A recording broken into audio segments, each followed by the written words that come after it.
Hello, my name is Caroline Sheets, and when thinking about ethical issues in educational technology, I really wanted to research more about student safety and privacy. So I'm going to talk about a couple of different things and ideas with you today.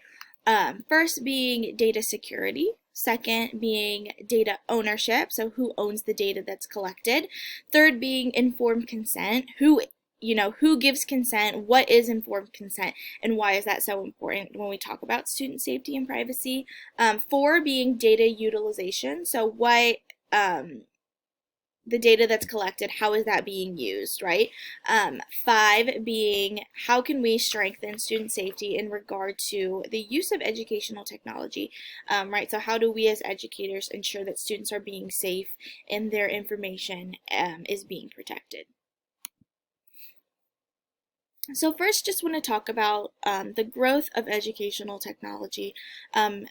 Technology and education has just completely changed the way that teachers teach and make their classrooms accessible for students, right? So educational technology provides more adaptable and accessible learning platforms for students that promote autonomy as well as engagement. So in that way, students have more control over pace, have more of an ownership in their own learning journey. The experiences that students have with educational technology can be more personalized to create stronger opportunities for them, right? They can help the student have their own journey while still meeting those educational outcomes that and those goals that we have for our whole class, right? So there are a lot of really great things about educational technology, and I've used technology in my room and had um, you know great outcomes with it. But there is also a side that we have to think about as teachers and as safeguards to student safety and privacy, right? So the growth of educational technology also comes with some real serious ethical issues when we talk about student safety and privacy. So we'll kind of get into those a little bit now. Right, so when we talk about data security, I was thinking about the question, how do educational technology institutions safeguard their data? So we know that student data, their profiles are very susceptible to malicious acts, and they're also valuable. So I found that the Department of Education actually shared that student records could sell for $250 to $350 each, right? So that is just really scary, right? When criminals purchase student profiles, that tells them a lot about students, right? It tells them not only their location, but a lot about their behavior and habits, right? And makes them really vulnerable to all sorts of malicious acts. And that's something that we don't, always anticipate when we're using technology, but it's really important to think about. So strangers, right, are purchasing student data with unidentified purposes, right? So we don't know that someone is specifically purchasing this student's data to commit identity fraud, right? So we don't know. There's such a broad spectrum of ways that criminals and malicious people can use student information, and that's just something that we don't even want to, you know, suscept them to. Um, Obviously, student profiles, their information should never be for profit, but that is the reality of the technological world that we live in, and something that as educators we have to take into consideration as we're using technology in our classrooms. So next, talking about data ownership, right? Who owns student generated data, right? It's really important to be aware of how data is handled in a K-12 setting. So good ethically sound educational technology institutions will not own, right, student data. Schools, parents, students will be the owners of student data, right? So a man named David, who owns the company EdSmart, actually shared a personal example in one of the articles that I read about kind of the bad ethics of companies nowadays who come up with creative ways to monetize their data, you know? So he shared that his company wanted to gain programming access so that they could run reports on communicative messages from EdSmart, right? Their partner company was going to charge them over $20,000 a year, and they wanted 15% of their gross turnover. And all they were asking to do was to access the data that the school owns and the school wanted to provide to them. So it's a massive problem when institutions charge for access to data because that data belongs to the students, right, and to their families who give consent.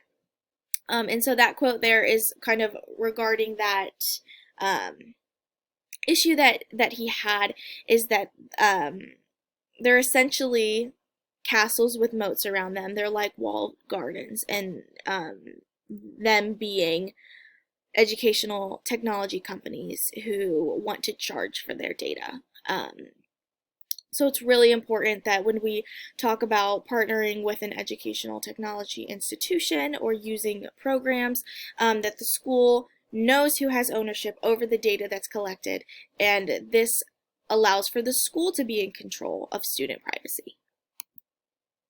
So next, talking about informed consent. So what is informed consent, and why is it important when we talk about student privacy and student security? So informed consent is the act of users agreeing to data collection. So the users have to have complete understanding of the purpose of data collection, the purpose of the institution and the program used, and the potential risks that come along with it, right? So in an educational setting, parents or guardians must allow both the school and the educational institution used to collect and keep their child's data, right? So that consent comes from, students, but their parents or guardians, since they are under 18 years old, right? So this is a really great thing. So students and parents, in a collective sense, with the school and the educational institution, are all active participants in safeguarding student data and making decisions about how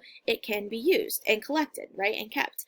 Like I said, it's a great thing. It's ethical. It's safe for students, and whenever we're talking about student safety, privacy, it should always be a collective effort with students as well as their parent or guardians. So we're talking about data utilization. So how do educational institutions and educational technology companies utilize the data that is collected, right? And this also goes along too with schools. How do they use the data that's collected, right? So student data is really important. It tells us a lot of things and can help us with a lot of things.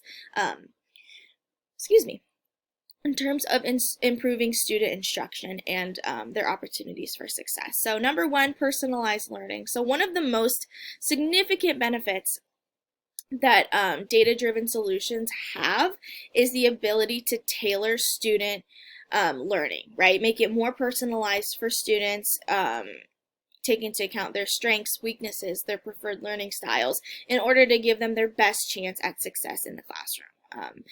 Next, we talk about assessment and feedback, right? So when we talk about effective assessment and feedback, these are really important things when we talk about using data to consider when we talk about assessment and feedback, right?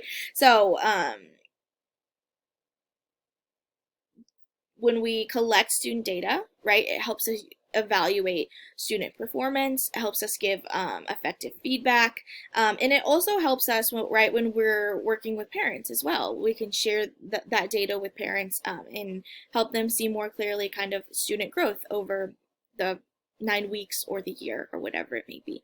It also helps not only just talking about student performance, but also teacher performance, which is really important for schools to know how teachers are performing and affecting students and their learning. It helps with resource allocation. So schools have limited resources, and data solutions, driven solutions, can help schools and districts see where there might be a need for, right? What needs attention at the moment.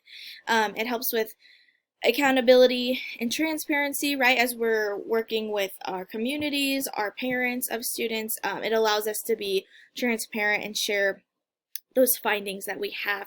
And in terms of long-term planning, right? We talk about resource allocation.